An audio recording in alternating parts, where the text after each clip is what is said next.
दुसऱ्या दिवसासाठी आधीच मी 2 ब्लाऊज अर्जंट शिवण्यासाठी घेतले होते, पण त्यात अजून 3 ब्लाऊजची भर पडली. तर नमस्कार मंडळी, आज आली होती मला अर्जंट 3 ब्लाऊजची ऑर्डर. त्यातला हा पहिला ब्लाऊज सेमी पैठणीचा ब्लाऊज होता. कोणतेही डिझाईन वगैरे नव्हतं. पाठीमागून फक्त गोल गळा शिवायचा होता. कमी तामझाम असलं ना ब्लाऊज 1 तासामध्ये आवरतो. संध्याकाळीच 10 वाजता मी अस्तर आणायला गेले. ब्लाऊजचं जे काही शॉप होतं ते सुद्धा बंद झालं होतं. चालू करून मी अस्तर वगैरे घेऊन आले. सुरुवातीला तर मॅचिंग काही भेटलंच नाही. जसं होतं तसं मला द्यायचं होतं, कारण की नेक्स्ट डेला अर्जंट हे सर्व होणार होतं.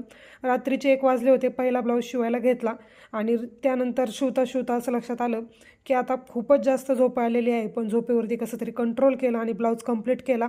कटोरी ब्लाऊज होता आणि जास्त काही डिझाईन नव्हती, त्यामुळे 1 तासामध्ये व्हायला पाहिजे होता. पण मध्येच माझं जेवणसुद्धा राहिलं होतं. 12:30 वाजता रामला झोपून जेवणसुद्धा बनवलं. जेवण केलं आणि त्यानंतर 2 तास मला हा ब्लाऊज कंप्लीट करण्यासाठी लागलं. संध्याकाळी एनर्जी जरा डाऊन होती. तसं दिवसभर शिवायला छान वाटतं. तर 3 वाजले होते आणि आता नेक्स्ट ब्लाऊजसुद्धा मला शिवायचं